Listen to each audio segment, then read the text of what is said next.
받을 하나님의 말씀은 시편 122편 1절에서 9절까지의 말씀입니다. 시편 122편 1절에서 끝절까지의 말씀 찾으셨으면 교독합니다. 제가 먼저 읽습니다. 사람이 내게 말하기를 여호와의 집에 올라가자 할 때에 내가 기뻐하였도다. 예루살렘아 우리 발이 내 수문 안에 서도다. 예루살렘아 너는 조밀한 성읍과 같이 건설되었도다. 지파들 곧 여호와의 지파들이 여호와의 이름에 감사하려고 이스라엘의 전례대로 그리로 올라가는도다. 거기에 판단의 보좌를 두셨으니 곧 다윗의 집의 보좌로다. 예루살렘을 위하여 평안을 구하라. 예루살렘을 사랑하는 자는 동안에 구하라. 내 성 안에 평강이 있고 내 궁중에 형통이 있을지어다. 내가 내 여호와의 평강을 위하여 이제 말하리라. 내 가운데 평강이 있을지어다. 여호와 우리 하나님의 집을 위하여 내가 내 복을 구하리로다. 아멘. 이 말씀으로 형통한 자 이런 제목으로 말씀을 나누겠습니다. 사람이 이 땅에 살면서 매사가 형통하다면 이는 대단한 축복의 삶입니다. 그러나 사람은 자기 원하는 대로 되지 않고 이 땅에서 여러 가지 고난과 고통과 또는 역경들을 만나서 슬퍼하며 또 애쓰며 여러모로 인간은 이 땅에서 고난을 받고 있음을 보여주고 있습니다. 그러나 인간이 형통해질 수 있는 그런 길을 성경은 가르쳐주고 있습니다. 바로 오늘 시편 122편의 말씀이 우리로 하여금 어떻게 하면 형통한 삶이 될 수 있을까 가르쳐주고 있습니다. 그 첫째가 하나님의 집에 올라가는 자입니다.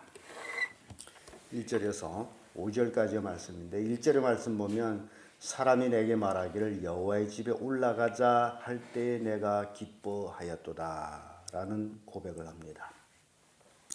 그때 당시에 여호와의 집 하게 되면 여호와의 법궤가 있는 곳을 얘기합니다.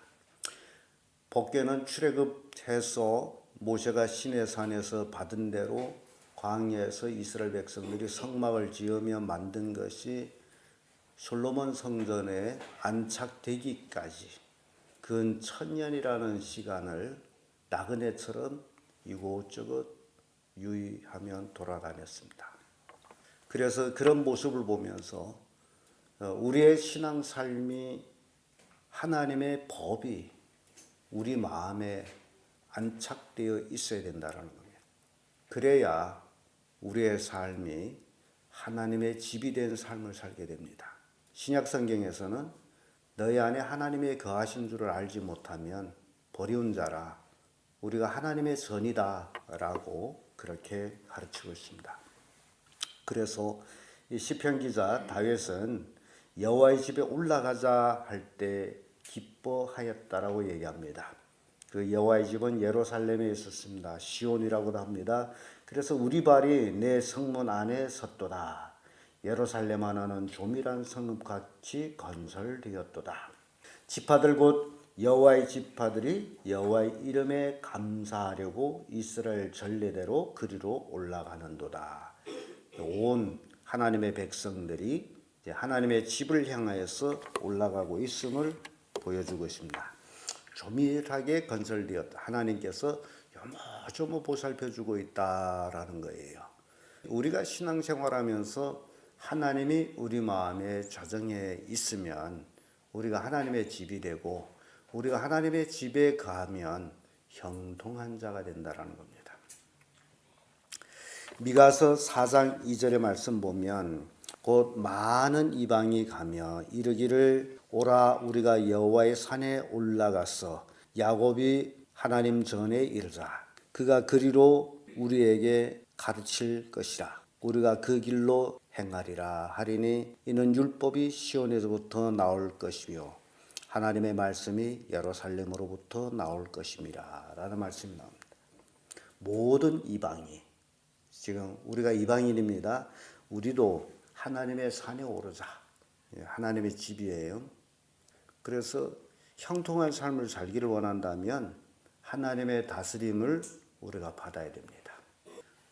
근데 많은 사람들이 자꾸 자기 생각을 앞세우고 자기 스스로 자기를 다스리려고 하다 보니 형통하지 못합니다.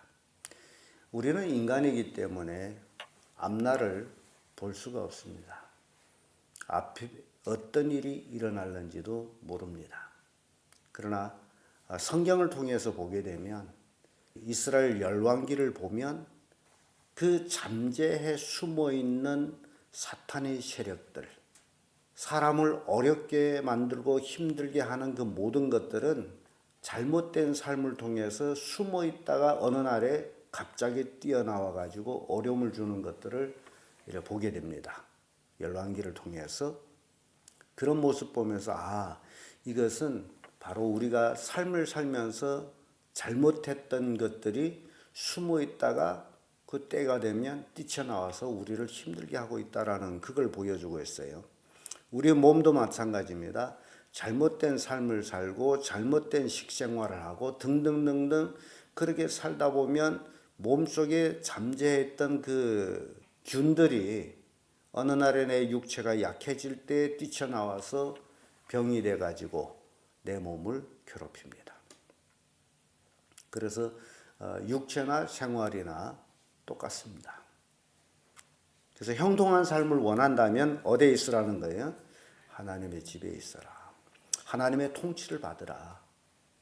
내가 나를 통치하는 것이 아니라 하나님이 나를 통치하도록 맡기라. 예수님도 분명히 말씀하셨죠. 수고하고 무거운 짐진 자들아 다 내게 오너라 내가 너희를 쉬게 하리라. 우리가 무거운 짐을 예수님한테 맡겨놔야만이 쉼을 얻는데 그 무거운 짐은 그래요 예수님 내 짐은 내가 질 테니까나 나를 구원해 주신 것만 감사합니다라는 그런 잘못된 삶을 사는 일들이 참 많습니다. 그래서 형통한 삶을 원한다면 하나님께 맡기라는 겁니다. 우리는 예수님은 뭐라고 불러요? 주 앞에 꼭 붙여서 주 예수님 합니다. 주 예수님. 예수님 나의 누구라는 거예요? 주라게 되면 여기에 심각한 것이 있습니다. 예수님이 진정 나의 주가 된다면 나는 소유가 없습니다. 내 것은 아무것도 없어요. 내 것이 모두 다 누구 것이에요? 주인 것입니다. 근데 그렇게 우리가 사느냐? 내 생명까지도 주의 것입니다. 그래서 주 예수님 하고 부를 때에 모든 것을 맡기고 살아갈 때에 형통한 삶이 됩니다. 오늘날 그리스도인들이 형통치 못한 원인 중에 하나가 바로 입으로만 주라고 부르면서 삶으로는 부인하기 때문입니다. 그래서 성경 보면 주여 주여 하는 자마다 하늘나라에 간다 못 간다? 못 간다 그랬어요. 왜냐하면 너무나 주여 주여 하는 자들이 많기 때문에. 그래서 거기에 딱 말씀을 주신 것은 아버지의 뜻대로. 주여 주여 하는 자는 반드시 누구 뜻대로 해야 돼요? 아버지의 뜻대로. 하나님의 뜻대로 하나님의 통치를 받으라 그 얘기예요. 그러면 형통한 자가 된다. 성경은 우리에게 그렇게 가르치고 있습니다. 두 번째로 형통한 자는 예루살렘 평안을 구하는 자입니다. 6절에서 7절까지의 말씀인데 6절의 말씀 보면 예루살렘을 위하여 평안을 구하라. 예루살렘을 사랑하는 자는 형통하리로다 라는 말씀이 있습니다. 예루살렘은 이스라엘의 수도 또는 그곳에는 하나님의 성전이 있고 왕궁이 있는 곳입니다. 그곳이 평안해야 온 백성이 평안해집니다. 그곳을 사랑해야만이 그곳을 평안을 빌게 되어 있습니다. 그래서 우리말로 한다면 교회를 위해서 기도하는, 교회의 평안을 위해서 기도하는. 사탄은 쉬지 않고 시험을 줍니다. 어떻게 하나 사람들한테 믿음을 떨어뜨리려고 애를 쓰고 있습니다. 그래서 교회 평안, 성도들이 가정 평안을 우리는 열심히 기도해야 됩니다. 교회가 평안해야 신앙생활하는 성도들이 평안해집니다. 우리는 아직 그런 걸 경험하지 못했어요. 교회 안에서 파별이 생겨가지고 개인이 죄인하고 싸우는 그런 곳도 있습니다. 그러면 그런 곳에서 신앙하는 사람이 영적으로 다 상해버려요. 교회 우리 싸우려 옵니까? 하나님께 예배 드리러 오는 거죠. 하나님께 영광 돌리기 위해 오는 거죠. 그래서 예루살렘이 평안해야 이스라엘 백성이 평안합니다. 그래서 평안을 구하라, 또 사랑하라 라고 말씀합니다. 이사야 57장 27절의 말씀 보면 네 하나님 말씀에 악인에게는 평강이 없다 하셨느니라. 누구에게 평안이 없어요? 악인에게는 평안이 없어요. 그래서 순식간에 악인이 잘 되는 것 같을지라도 악인은 망하게 되어 있습니다. 예레미야 38장 4절에도 이에 방백들이 왕께 고하되 이 사람이 백성의 평안을 굳이 아니하고 해를 구하오니 청컨대 이 사람을 죽이소서. 이런 내용이 있습니다. 평안을 구하지 아니하면 죽여라 라는 얘기인데, 물론 이 말씀은 예레미야를 놓고 한 얘기입니다. 예레미야가 백성들한테 평안을 구하지 아니하고 해만 구한다. 그래서 아예 죽이소서라는 그런 얘기예요. 그러나 우리는 그 대목만 우리가 생각해 볼 때에 백성들은 평안을 구하는 자를 원하고 있다라는 거예요. 우리가 신앙생활하면서 정말 하나님 안에서 평안해지는 그런 삶이어야 합니다. 혹 누가 불평할지라도 그 불평을 무마시켜서 마음이 평안해지도록 같이 덩달아 불을 달아서 부추겨 가지고 그렇게 하면 화를 받습니다. 그래서 예루살렘을 평안을 구하는 자가 뭐가 된다는 거예요? 형통한 자가 된다라는 겁니다. 이사야 66장 10절에도 예루살렘을 사랑하는 자여 다 그와 함께 기뻐하라. 다 그와 함께 즐거워하라. 그를 위하여 슬퍼하는 자여 그의 기쁨을 인하여 그와 함께 기뻐하라. 이게 신앙이라는 게 예수 믿고 구원받고 하나님의 자녀가 되면 그때로부터는 운명을 교회와 함께 합니다. 교회가 내 집보다도 더 중요한 거예요. 근데 이 교회관이 잘못된 사람들은 교회가 어떻게 되든 상관이 없어. 자기 집이 잘 되면 된다라고 생각합니다. 근데 그렇지를 않아요. 교회가 평안해야 내 집도 평안해집니다. 그래서 교회를 내 집보다도 더욱 사랑해야 돼요. 더욱 보살펴야 됩니다. 예배당을 얘기하는 게 아니에요. 교회, 성도들이에요. 성도들이 모임. 그렇게 교회 평안을 구하고 사랑하는 자가 형통한 삶이 된다라는 거예요. 끝으로 형통한 자는 하나님의 백성들입니다. 8, 9절의 말씀인데 8절 보면 내가 내 형제와 북물을 위하여 이제 말하리니 내 가운데 평강이 있을지어다. 여호와 우리 하나님의 집을 위하여 내가 내 복을 구하리로다. 여기 형제와 북무는 이스라엘 백성을 얘기하고 있습니다. 하나님의 백성. 북무란 말을 이상하게 번역해서 그러죠. 말 글 그대로 번역해서 그래요. 중국 말이에요. 벙요, 통발. 옛날 성경에는 벙요로 되어 있어요. 북무라고. 이스라엘 백성들이에요. 하나님의 백성. 이 땅에 형통한 자는 누구라고요? 하나님의 백성. 주의 자녀들입니다. 요한복음 1장 12절에 영접하는 자 곧 그 이름을 믿는 자에게는 하나님의 자녀가 되는 권세를 주셨으니 하나님의 자녀들이에요. 시편 3편 8절에 구원은 여호와께 있사오니 주의 복을 주의 백성에게 내리소서. 구원받은 하나님의 백성, 이들이 형통한 백성입니다. 그래서 여러분들이 하나님 믿지 않는 자들이 이 땅에서 살아가는데 순간에 잘 되는 걸 보고 형통하다라고 생각하면 안 돼요. 끝이 좋아야 되기 때문에. 하나님이 없이 잘 되는 자들은 다 망하고 맙니다.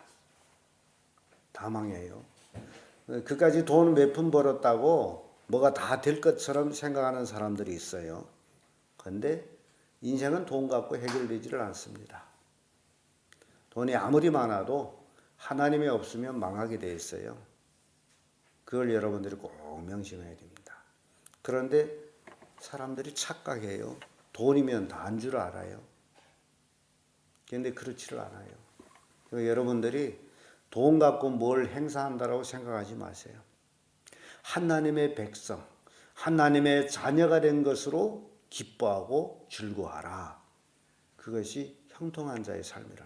절대로 하나님을 떠나서는 안 됩니다. 시편 28편 9절에도 주의 백성을 구원하시면 주의 산에 복을 주시고 또 주의 목자가 되사 영원토록 드시옵소서라는 말씀이 나와요. 주의 백성 구원하시며 오로지 구원받는 자는 누구라는 거예요? 주의 백성입니다. 이스라엘 백성이 하나님을 거역함으로 인해서 엄청난 고난을 당했죠. 나라도 망하고. 그러나 로마서에 보게 되면 하나님이 그들을 회복시켜 준다라는 말씀이 나옵니다. 그들이 하나님을 버렸기 때문에 그런 고난을 당했는데 하나님께로 돌아오면 하나님은 그들을 다시 하나님의 백성으로 받아들이는 거예요. 그래서 이스라엘 백성을 놓고서 우리에게 교훈하는 것이 하나님을 떠나서는 평안과 형통이 없다. 그걸 깨우쳐 줍니다. 우리도 마찬가지예요. 하나님을 떠나서는 절대 평안과 형통이 없습니다. 그래서 하나님의 백성으로 하나님의 자녀로 있을 때에 우리는 형통한 자, 평안한 자가 됩니다. 그래서 여러분들이 이 땅에 살아가는 동안에 형통의 비결을 우리에게 보여주셨으므로 주의 집에 거하는 자, 또 평안을 구하는 자, 하나님의 백성된 자, 이들이 바로 이 땅에서 형통한 자가 된다. 교훈을 주고 있습니다. 기도하겠습니다.